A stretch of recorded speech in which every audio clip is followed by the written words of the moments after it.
Hey there, welcome to Pivot Self Care for the Stressed Out Student. I'm Ebony Nelson, a licensed professional counselor and anxiety specialist.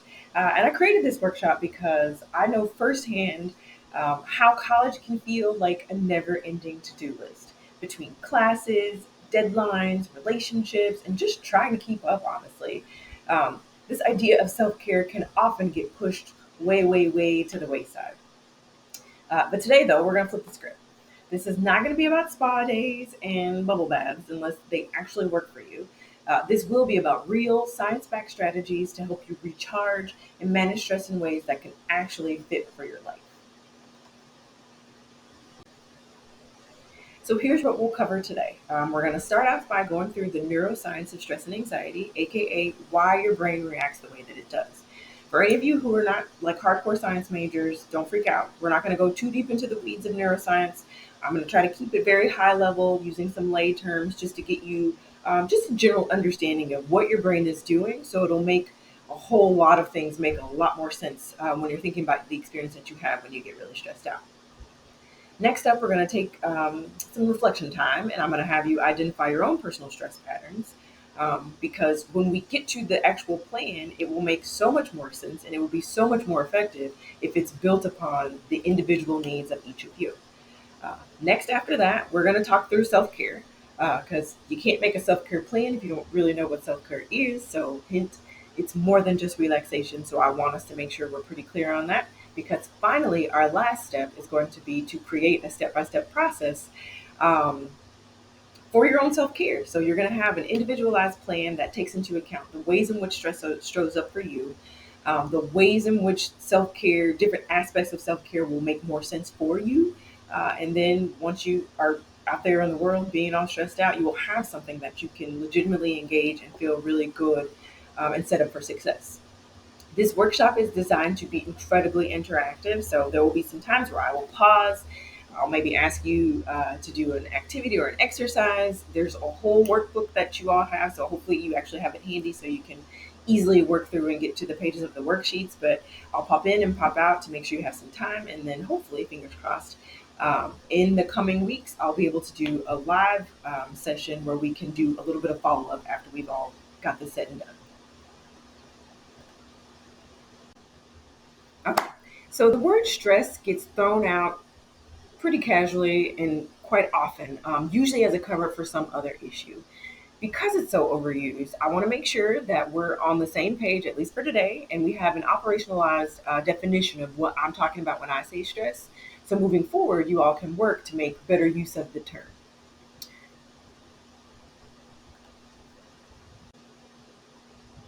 All right, so let's start with the quick crash course on stress. The strict definition of stress, or the dictionary definition of stress, is the body's way of responding to any kind of demand or any kind of change that causes us to make adjustments. Lots of words. That was a super wordy definition. And if you really listen to what I was saying, it actually sounds like a pretty broad and general definition of anything. That is by design. Because of the very nature of people and the very nature of the things that we experience, and how one person can see one thing as this and one person can see that same thing as something else, that stress definition has to be kind of broad because it's got to encompass all the unique experiences that each of us will have. Digging a little deeper into stress, it comes in two forms. The first form is called eustress or positive stress. That looks like alertness, heightened awareness, stimulation, probably whatever you would consider nervous excitement. So it's not a bad thing by any means, but you do feel kind of a buzz that's hanging out in maybe your belly or in your chest. The second form of stress is called distress or negative stress.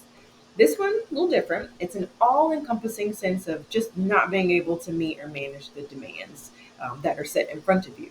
So, when we think of eustress, it's honestly rarely something that we pay attention to because, generally speaking, eustress is not problematic. I don't think anybody is losing their mind because they're amped up to go on a date. They're amped up to eat a cookie. They're amped up to, watch the opening of a new movie or to go to a concert or something like that. Those are all positive things, even if we have a little funny feeling. Distress, on the other hand, is honestly what we all think of when we use the phrase "I'm stressed." or we say I'm overwhelmed, or we say I'm anxious. That is usually what we're talking about, distress, not the other form of stress. Neither form of stress, and specifically distress, is a bad thing. Stress in both forms is actually designed to protect us. Um, so, I mean, if you hear that, oh, stress is meant to be protected, I'm sure many of you will naturally come to another follow up question that says, if stress is so good, why do I not feel so good when I am stressed?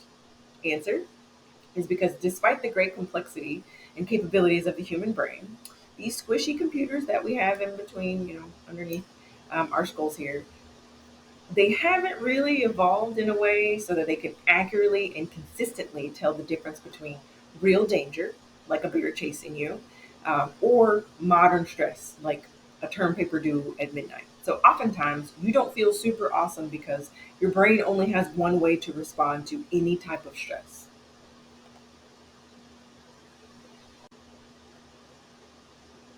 Okay, so let's sink a little bit deeper and check out actually what the brain is doing that allows it to come by that one way stress response. There's actually a really cool to me psychological theory of how the brain is set up. So, if you're heavy science, you're going to be a little bit irritated. If you're not, roll with it. It's a cool theory.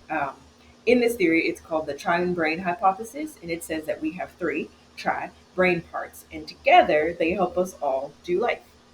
As long as each part is doing its part, we're actually pretty good. When we have certain brain parts that are taking over, boss hogging too much, this is when we run into dysfunction. So this is what is happening when your stress response gets activated. This is what's happening if you jump into the throes of severe anxiety or severe depression. One of the brain parts is doing way too much, and we got issues.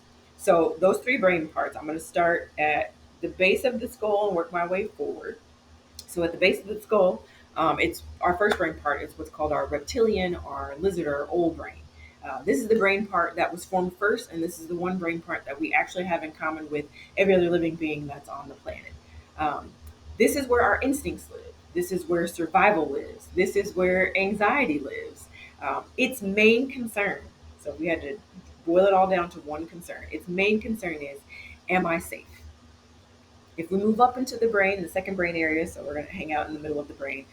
This is our limbic system or our mammalian brain. And there's a place in there where this thing called the amygdala lives. In this space, this is where we house our emotions. This place is also responsible for our desire for connection and relationships. This is what gets us excited about play and eating and things like reproduction. Here, its main concern is, am I loved? Do I feel good?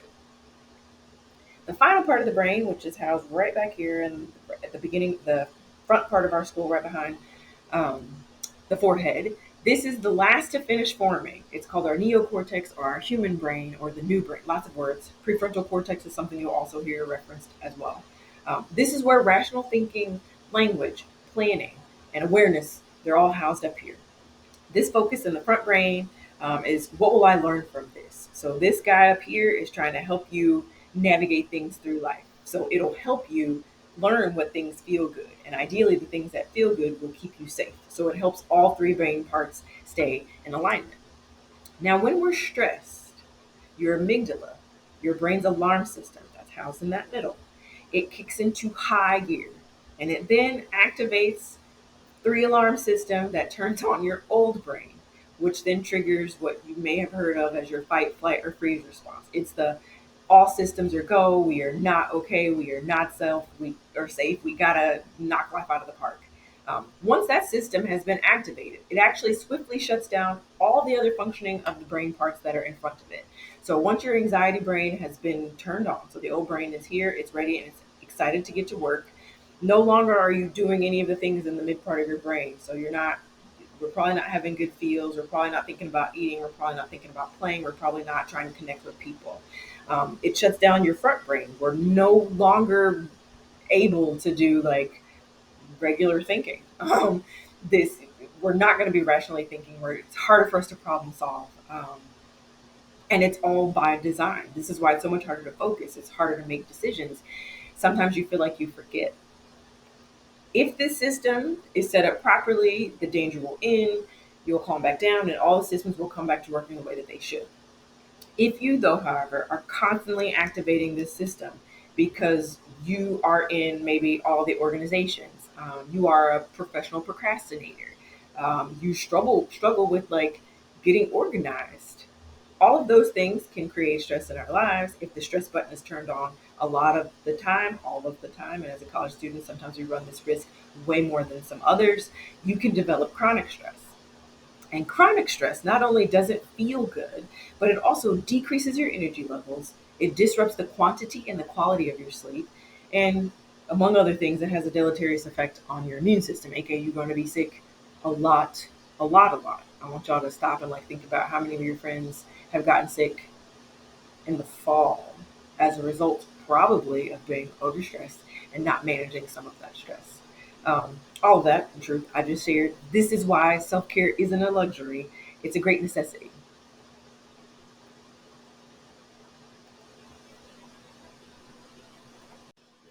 All right. So many words I just said. I get it, kind of on purpose. Do me a quick favor, though. Take a moment. If you have anything in your hands, go ahead and drop them. Um, and then close your eyes. With your eyes closed, go ahead and take two really good deep breaths. If you are struggling with what deep breaths means, put your hand at the bottom part of your belly. Um, your breath should start there. So take two deep breaths. And after your two deep breaths, I want you to just think about what's going on with you and your body. Check in with yourself. See if you feel any tension anywhere. Do you feel it in your neck? How do your shoulders feel right now? Maybe shrug them up and down. Um, what's going on in your jaw? See if it's clenching a little bit. Wiggle your toes around. See if there's any tension there. Maybe jostle one of your legs or both of your legs. See if we got something going on there.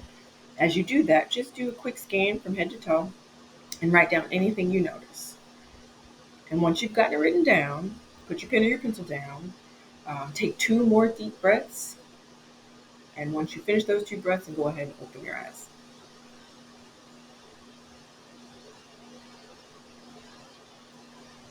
That right there, what I just asked you all to do was a very quick body scan to help you practice becoming aware of your body indicators of stress. Becoming aware of these signs is the first step to managing stress. So, part of me throwing all that junk at you, giving you a chance to do a quick body scan is for us to go ahead and slide right into this next space where we need to understand our baseline level of stress. How does it show up? How much does it take for us to get to that place? Because understanding our own unique brand of stress will help us create our own unique self care plan. As I kind of alluded to before when I was going through the abstractness of the definition of stress, um, stress and being able to understand what stress is first being able to understand that perception is key. What we perceive as a high demand to make a change is what we will categorize as our reality of stress. And that looks different for everybody. Each of us identifies stress individually, and therefore the type of stress is very individualistic. When presented with the same set of demands, you won't see the same reactions out of every person. For example, when I was just going through the neuroscience of the pieces of the brain that are at play when you get stressed out. Some of you, if you're familiar with the information or if you just get excited about learning things that are sciencey in nature or about the brain and understanding those mechanisms, that could have been exciting for you. That could have been a more of a stress kind of situation. If you had zero clue of what I was talking about, you couldn't quite figure out how it connected to anything, or your brain just doesn't make those things make sense, or the cadence with which I was talking plus the stuff that I was talking about was just too much, you could have experienced that last slide as more of a distress kind of situation. Neither is an incorrect and neither is not stress. It's stress. It just looks different to different people. And this right here is our stress conundrum. The beauty of the stress conundrum is that stress management is about that perception. And because it's about your perception, you can actually tailor make your stress management to work for you. Because stress management then becomes about perception management. You can start to rearrange or reframe how it is that you see and interpret different experiences that you're having in the world. And once you successfully recognize and are able to take control of those perceptions, you can then manipulate your stress reaction. Our lifestyle, our life experiences, and our worldview make us more or less susceptible to the negative effects of stress. As I mentioned before, how we perceive life, whether an event makes us feel threatened or stimulated, encouraged or discouraged, happy or sad, all of that depends to a large extent on how we perceive ourselves and our abilities to manage through um, a variety of different experiences. So if I've gone out and I've had 1 through 7 experiences, I may react to stress a little bit differently than someone who has had, 7,000 experiences. Just having just an expanded worldview helps me feel a little bit more confident, or helps that person feel a little bit more confident about navigating another variety of things that could go on in their worlds. To start to understand our own perceptions, I want you to go ahead and grab your workbooks, and we're going to complete the first 2 stress exploration worksheets. These will give you kind of a baseline for what you perceive as stressors and help you to start identifying your red flags or the warning signs of when you are becoming distressed. So that first worksheet is called How Does Stress Show Up in Your World, aka the Stress Symptoms Checklist. This will unearth some of your stress tells. So it will tell you, yo, when you're stressed out, this is what you do. I know when I start to get stressed out, I'm a rocker, or sometimes I do some leg bobbles on a thing, or I get a little bit more antsy and I need to move. Um, that worksheet will start to help you pay attention to the ways in which your stress shows up. Worksheet number 2 is called the static and modifiable stressors, and it's going to highlight the aspects of your life that will be kind of constant and things that, because they are constant for you, you need to be aware of how they may be impacting you. An example of that is I don't live super close to my office, so that by default comes with the commute. It's a commute that requires me to get on a highway that almost always has traffic, I feel, or at least it has traffic when I need to drive. That is a kind of a static stressor for me because it's going to be there. Traffic makes me feel a certain kind of way. It does press one of my distress buttons. Therefore, I can go ahead and start to pre plan. How am I going to decrease my stress knowing that I cannot necessarily change the traffic that I'm going to run into more than likely regularly in life? So go ahead and work those out. Take a little bit of time. We'll say maybe 5 to 7 minutes. It's probably not going to be too much, but you will. This is just a start. We will make sure you get to finish. This is a take-home kind of exercise, but get some of that stuff knocked out, and then we'll reconvene in just a few moments. Okay, so let's bring it all back. Never fear if you do not finish or get as far as you would have liked to. There will be time, if not during this allotted time, there will be time after, for you to come back and revisit. Because again, this is going to be, by the time we get to the end, a tailor made plan for you. So we don't want to rush it anyway. It's okay.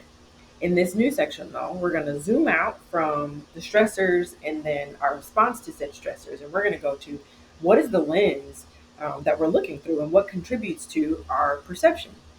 There are 3 big buckets that contribute to how you are perceiving certain things.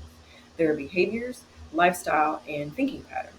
How you think ultimately can affect your behaviors, and then behaviors that you do over much of your time turn into what your lifestyle is, and then all of those can impact each other in reverse as well. So if you shift some things about your lifestyle, that'll automatically shift some things about your behavior. If you amend your behaviors, that by default tends to amend your thinking for you to continue the behavior. And if you move anything in there, it'll shift some things. Um, what's important to note is, like, all of this we're thinking through. How do you process, or what are your thoughts saying about what you're doing, what you're seeing, what you're experiencing? How do you then act? What are you doing based on what you're seeing, how you're processing, what you're thinking about it? And then how is it that you're going to choose to live as a result of those thoughts and those behaviors? Our thinking impacts our perception. And as I mentioned, perception is reality. So if you think things are terrible, terrible is honestly what you get. Learning to shift your thoughts, not lie to yourself, just shift how it is that you're thinking can set you up for greater means of success. So when I'm talking about how your thinking impacts your perception, I want you to think about, if you said that you're going to start a new class, but you have just decided that you are not going to pass the class. You already thinking that you're not going to pass the class impacts the way it is that you probably show up to class or whether or not you show up to class. If you think there's no point, I'm pretty sure many of us would just tap out because if I'm going to fail anyway, what is the purpose in me spending 50 minutes or an hour and a half um, every other day or 50 minutes every 3 days to get nothing on the back end? Shifting some of your thoughts, learning to do things called positive reframes or flip some stuff from negative to more positive, operating out of kind of like a growth mindset. So you see everything as an opportunity for growth or for learning, or sometimes thinking in shades of gray rather than just thinking super dichotomously that it's I win or I lose, it's black or it's white. If you shift some of those things, they allow for healthier thinking, which allow for you perceiving fewer issues as stressful or fewer demands as stress bearing. If I believe that I have the capacity to do well in a class, that will probably incite me to actively study materials, to read things, to go to office hours, to ask friends for help, to go to study breaks, to do a lot of things. If we just shifted our mindset to, I am able to do this, change your way of thinking. With regard to behavior, what and how you do things can also either minimize stress or it can bolster it. So things like being organized. Using humor, the body's natural stress reliever, in times of even sometimes high stress. So you're studying for a test, everybody's like, everybody's been talking about failing this test, but you know what? If I fail it, I'll be in good company. Ha ha ha ha ha. We can have a laugh about it. And that laugh actually brings about a little bit of calm, so then you can take in more information, which actually decreases the possibility of you doing poorly on the exam. In addition, another behavior that is super important is being assertive and maintaining healthy boundaries. All of those things can help minimize your vulnerability to stress by rearranging some of your behaviors. Tending to your lifestyle, or in general, how you operate on a larger scale. So, not just your classroom behavior, but what you do when you get outside of class, that can also help support a healthy relationship with stress. So I want you to jump back into your workbook. We zoomed in for the first part. We're zooming out, and I have some worksheets to help you with your zoom out. You got to know how you roll and know what protective factors or things that you need to shore up so they can protect you against the negative impact of stress. We have to know what they are before we can get started. So go into the workbook. There's a section called Know How You Roll. And there are two worksheets in that one as well. So the first one is an assessment. It's a vulnerability to stress assessment created by UC Berkeley. It's a little dated. However, the assessment still stands. So if you look at the bottom, you'll see it was made in 1885, so 39 years old. However, it knows what it's doing. So take the assessment to see where you may have some areas for growth in your lifestyle habits. And then after you finish that assessment, go ahead and go to the second worksheet or the protective patterns exploration. This is going to help you uncover any parts of your lifestyle that are already serving you in a beautiful way. We have to know what is working so we can continue those things, and also know we have some areas for growth. So when you start building your plan, we can also maybe build in um, some specific ways that you can tend to those spaces where you can practice doing things a little bit differently. Try that out, and I will check back in we'll say 7 to 10 minutes. Okay, so go ahead and put that exploration information to the side just for a minute. We're almost to the point of creating the actual plan, but before we can do that, we got to make sure one final foundational element is put into place, and that is clarifying what are we talking about when we say self care. All right, so what is this self care stuff? Self care involves the proactive steps individuals, so you and I, we take to preserve and improve our emotional, physical, and mental well being. It involves engaging activities that promote health and reduce stress. Self care isn't just treating yourself. Simply put, it's about taking care of yourself in ways that keep you functioning at your best. Not all self care will work for everyone. Your stress response, whether you tend to shut down, overwork, or numb out, can tell you exactly what kind of self care action you need. So, when I made that comment at the very beginning that we're not going to be talking about bubble baths and such, that's because if the way your stress shows up, the bubble bath would actually cause you more stress because you're going to stop and you're going to think about all the work it's going to take after to clean the tub, maybe, or you're saying before you can take the bath, you feel like you need to take a shower so that you don't have any, body filth or what have you in the tub bath. Now we just got stressed out, so bubble baths are not the things for you. Um, People say, hey, I'm going to get a massage. If you don't want people touching you, because that is not going to serve you all that well. So it's not just about doing some prescriptive set of tasks that some people say are cool. It is taking all of those different elements that we looked at and we assessed in the first couple of worksheets to keenly identify some activities that can help meet the needs that you have in particular. Self care is broadly like split up into about 8 categories. If you do any quick Google search, you'll probably find some that are just 6 categories. You may find some that are 9 categories. They all end up saying a version of the same thing. They just sometimes give them different names or they split them a little bit differently. So if it's 6, they lump some together. If you boosted more to 9, then they pulled something out. So our 8, I represented them on the screen, but I'll also read through them. So we have physical self care, which is including movement, sometimes your sleep and nutrition. There's emotional self care and making sure that you're taking time to actively express and process your feelings. Our third one is social self care. So that involves healthy connections and healthy boundaries. So knowing when it's time to say no to somebody or no to an experience or no to an event, knowing when you need to go hang out with somebody that's going to help bring you back up and fill your cup, or you need a hug. um, Spiritual, which is our fourth category, that is quite broad and encompassing. And so it means anything from wherever you find meaning, taking time for mindfulness or just being present with yourself, and kind of where your values lie and what undergird. So that could come in the form of a faith or religious practice. It could come in the form of you just spending time in nature. It could come in a variety of forms. But for you, is how do you find meaning? How do you make sense of the world? How do you stop and just be present in a moment? Fifth category, we'll call it personal. So this is a personal, and sometimes you might find intellectual because it's all about how do you stimulate and grow your mind? How do you not get bored with life? Um, and I'm going to use bored kind of specifically. So sometimes we say we're bored because we're actually avoiding a task. This one is how do you make sure your brain keeps going until it can't go no more? Which, fun fact, it's around about between 82 and 84 is when you're probably not going to learn no more new stuff because it's stuff called your basal ganglia. They're done so. Another lesson, another class. The sixth one we'll say is environmental self care. So that's paying attention not necessarily to the outside environment, but to your world, what is around you. So that could come in the form of you managing your time, you clearing out your space, or you making sure your space makes sense for you. So if you are vibing in the morning time or in the daylight hours, that's making sure that you're getting some adequate vitamin D, or you're somewhere where you get the sunlight that shines in and makes you feel real good and tingly. Uh, Number 7, the seventh type of self care is your financial. So it's generally feeling satisfied with your current and future financial situations. I know as a college student that can look a variety of different ways. So we're not thinking about what you believe your 45-year-old self will have. We're talking in this calendar year, do you feel like you have what you need to feel satisfied with what you have?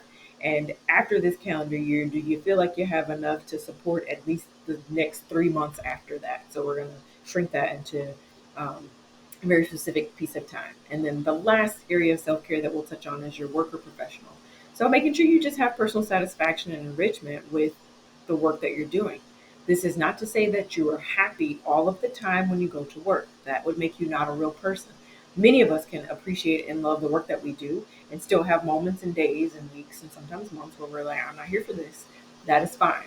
Feeling though that you get satisfied and you get enriched more often than not from whatever you call work or whatever you call professional. So if you're like, I'm a professional student, let's hope that you are feeling connected to your institution. Let's hope you're feeling connected via your organizations and this place feels like a home to you, because that's an area of self-care that you can go ahead and work on. And thinking through all those different types, let's go ahead and pause again here. And we got 2 more worksheets that we're going to fill out. So the first one is a self-care inventory, and the second will be a stress response worksheet. So the inventory calls upon you to rate just how often you engage in different areas of self-care. So you can see which areas are you pretty strong in and which ones you might need a little bit more attention in. And then the stress response worksheet further clarifies your most common stress responses. So most of us has a thing that we typically do when we are stressed. This inventory or this worksheet will kind of help you see, I do those types of things or that thing more regularly. So when you're building your self-care plan, you can attend to. If I am someone who is a strong avoider, what can I do to help me not avoid? So go ahead and take a couple of, we'll say 10 more minutes, knock that bad boy out, and then I will see you in a bit. Okay, so welcome back. So we have done over the course of this time thus far a lot of baseline collecting. That is the biggest first step when creating your stress management plan, because if you don't know where your baseline is and you don't know the things that are attacking you, if you make a plan, it might not be super useful to you, the human, because you didn't actually create it for you.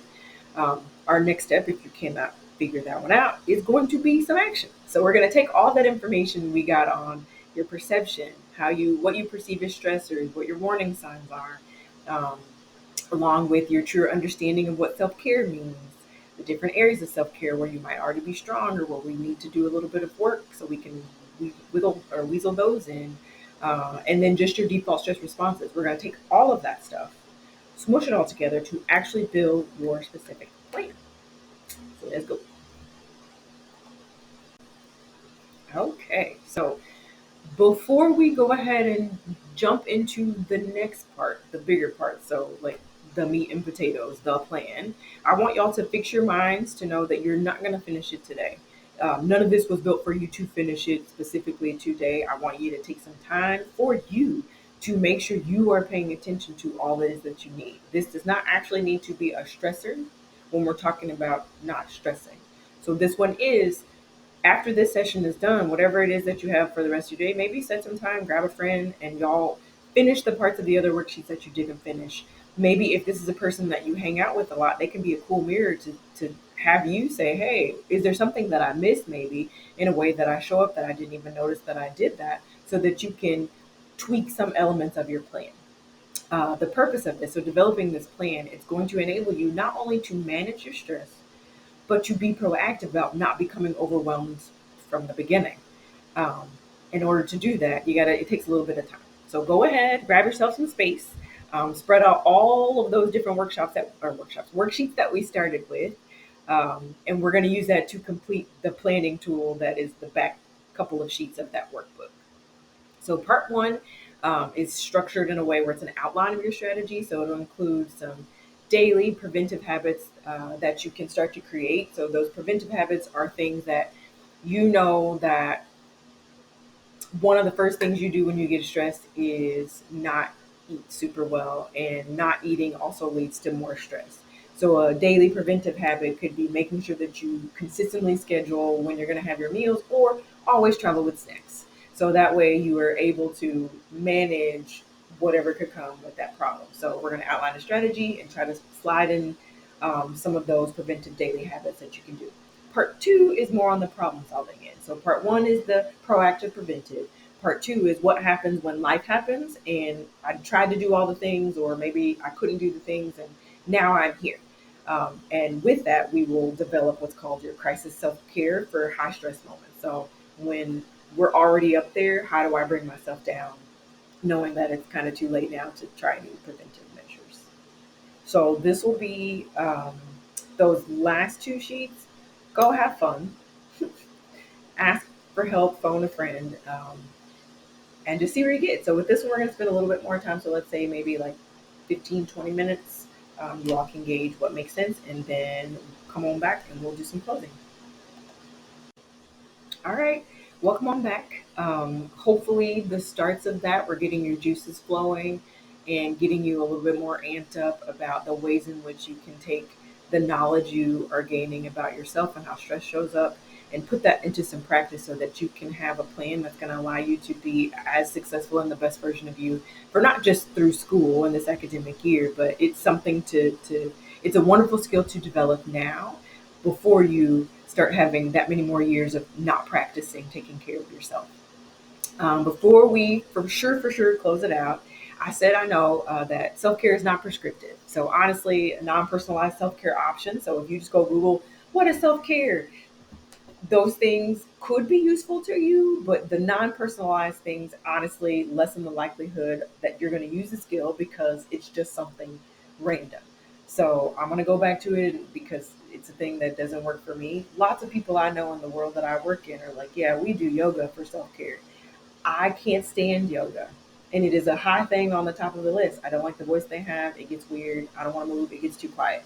So for me, that kind of prescriptive thing, quite useless, but it is super helpful for me to know that about myself, that that is not the way in which that I can pour into me. With all of that said, though, I am actually going to offer you one tool anyway. That's going to, it's my prescription, one tool.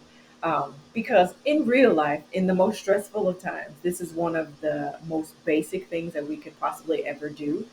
And it is one of the fastest ways that we can bring ourselves back to a reality, because this thing that I'm going to talk about doing, we just don't do well when we start to get stressed out. Super simple, and if you read anything on the slide, you already saw it, but it's breathe. Full breath though. When we do regular day-to-day breathing, when we're talking, when we're writing, when we're walking, those are very shallow breaths. They're bringing in just enough air. They're not restorative. When we breathe full breaths, so ones that come from the depths of your belly and they fill all of your lungs, super big. So if you happen to maybe sing or you play an instrument, you are called on to do this a lot, a lot. But big full breaths, they trigger muscle relaxation, which is the exact opposite of what's happening when you're stressed. You get tense when you're stressed. Full breaths relax you. They power down your reptilian brain, so that's your back brain. They turn it off so that your frontal cortex can then come back on and you can start thinking through anything that's going on in front of you. It triggers something called the vagus nerve that makes your heart relax. So you don't need to worry about the nerve, but just know that it makes your heart slow down, which means your heartbeat is slowing down, which means that, again, calm is being restored. Um, Breathing helps you release endorphins. And if you've never seen, what's that movie? Legally Blonde, she says a whole thing about endorphins, but endorphins make you happy. They improve your feelings of well being, and they are natural pain relievers. So yay, breathing helps us to not be in pain. Um, they lower your blood pressure, and thereby, again, we're talking about releasing some muscle tension. All of this. So, real fun fact, you take about 20,000 breaths per day. All I'm just saying is try to make a few of them count. One specific way that we can breathe, because I know me just saying, hey, go breathe, okay, if I breathe normally, you saying go breathe deeply is not necessarily going to help me. But there is a technique that I'll throw out there. It's one that I like to use sometimes. It's called the 4-7-8 technique, which is you breathe in through your nose for 4 seconds, you hold it for 7 seconds, and then you slowly exhale for 8 seconds. Again, it forces you to slow your breath and make them deeper breaths. If you don't remember or like those numbers 4-7-8, you can change the 4, the 7, and the 8. We just need to make sure that the hold and the let go are a little on the longer side than the how long you're breathing in. Okay, so we're on the back end. I hope what you all got out of this is self care isn't about being perfect. It's really just about trying to be consistent enough to keep yourself functioning well. If you catch yourself not engaging your self care, yay for being human. Welcome to the club. As soon as you notice, do me one solid favor for yourself. Celebrate that you noticed it all. In truth, being aware allows you the space to make a change. If you don't know you're doing it, then you can't amend behavior. So when you see, hey, man, I'm not doing the stuff to take care of myself, or I'm noticing I'm more stressed out, give yourself a high five, because now we can rearrange some of the behaviors to work better to your benefit. Once you get to the place of like, I want to maybe go revisit or go back to it, before you jump in, ask yourself a quick question. Like, do I need to amend anything? Do I need to change any of my daily habits? Or do all the things still work for me? I just need to do them. If you can't identify an answer for that question, that could be a sign that it's time for you to reach out for some help. Maybe engage your close friends, talk to a trusted campus faculty or staff, or a partner, um, hang out with a therapist. We're kind of cool people, and sometimes we can hang out with you and help you to better listen to yourself in a space that feels really, really stinking safe, so that you can come to, what I used to do no longer serves me, and I'm okay to change and to switch on out. Before we close out fully, go ahead and close your eyes and do me a favor and take two more of the biggest, deepest breaths that you can. When you're done, go ahead and open them up. All right. Thank you all so much for attending. I hope actually to visit with you all on a live video meeting to follow up. There, I can assist with troubleshooting any barriers that you ran into, making the self care plans. I can help make sure that they seem realistic and that they're sustainable. Um, Honestly, the sky's the limit. So try some stuff, and hopefully, I can visit with you all pretty soon. Until then, go forth, do the things, be kind to you, and then I'll see you then.